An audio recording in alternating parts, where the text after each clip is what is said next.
kabaye busikete urakaza neza mu rubanza rwawe aho imirimo wakoze ukiri ku isi igiye kugaruka waba warakoze neza ugahabwa ubugingo buhoraho niko ahangaha turi ni ikuzimu izina rya Yesu mu izina rya Yesu ibiki busikete we nizere ko ikiganiro tugiye kugera ahangaha uribimbwiza ukuri nizere ko nta kibazo ufite ariko nanjye mfite inyota nituganira ukambwiza ukuri ukambwira ibintu byose nta na kimwe umishe ndaza kugurira urwagwa sibyo nta kibazo ngaho reka bakumpera agacupa k'amahoro hirya hari ikibazo gushaka kabaye muhamagara se akihutana nyine uwo museriveri kuyapfa kayiguhaye yonyine si urayinywesha umunwa gusa mubwira guhereza ibikoresho byose ukeneye ariko uraza kumbwiza ukuri zana ikirahure hano mu kuzimu tubwirana ba mucoma yega gira uwahamagara mu ushaka wese bakuzanira ikindi kintu ushaka yaba ikirayi yaba igitoki uvuga icyo ushaka ngaho mubwire mucoma ese burusheti ngaho banza usenge data ceceka aho wakibiritiwe si uvuga ninde ndaterura agasena imana yacu barawe we mayoneze ndakwaka iryo cupa nakuguriye ubiri gusenga ibiki gira ndabona ntazi ibintu uri kwigira ngaho komeza usenga ubwo uraza kumbwira bwa nyuma nubona utagiye muri uwo muriro uri inyuma yawe umenye yuko ntari rusofeye ukuyobora agasena imana wacu n'amakuru wacu manimana agasena imana y'imana iteka yose amen kibiriti mayoneze nyangaragata urongera kuvuga imana ahangaha ndagutwikira muri uwo muriro uri inyuma yawe Haleluya. Bariho kurumara gukirisiya mujye guhashwa mariteka amen uzi kuvuga ukagira ngo kuvuga imivugo ngaho uvuga amazina y'inka twumve buragashariga imana yawe mariteka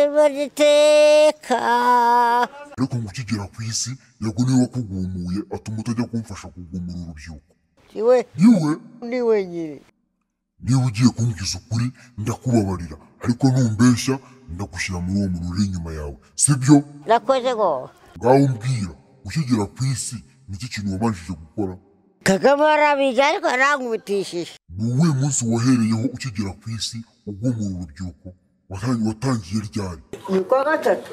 uwo munsi wo kuwa gatatu wahereye kuri papa sava ndimbati papa cyangwa ni roke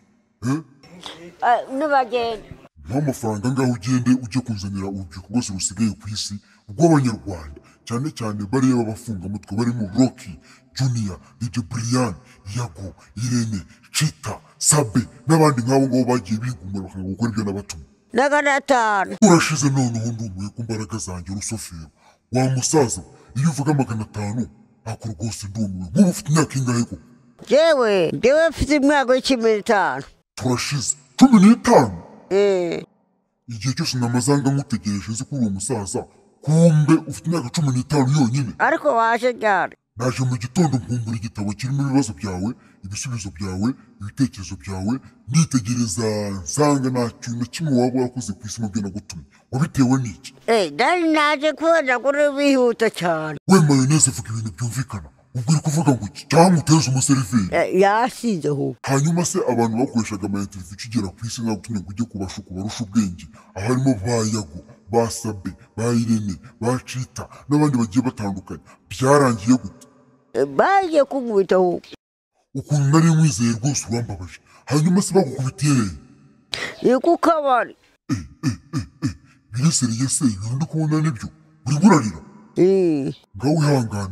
ihangane ariko bagukubise wasinze we ndumva ibyo wawe bitoroshye ngaho byibuzanira umwana wawe ubundi se uwo mwana afite imyaka ingahe afite imyaka y'15 nimara kumva ikibazo ufite nimara kwitegereza uburyo usubizamo mbesemo kugushyira mu muriro utazima nta yindi mpamvu nta bundi busobanuro nta kibazo ari wowe n'umwana wawe dutwike nde jewe urabyemeye ngutwike nta kibazo ngaho umaramo iyo nzoga vuba ubundi uhita uza hano tugutwike nta kibazo ndaje kubera yuko uri umwana mutoya w'imyaka 15 ndakubabariye ngaho ugenda usubire ku isi ujye kugumura urubyiruko rw'abakobwa abahungu abasaza abasore n'abana bagenzi bawe ibyo bintu mutumye byose hamwe urabikora mu masaha angahe uhita unagenda kandi saa 10 saa 9 aho ugenda vuba nta kibazo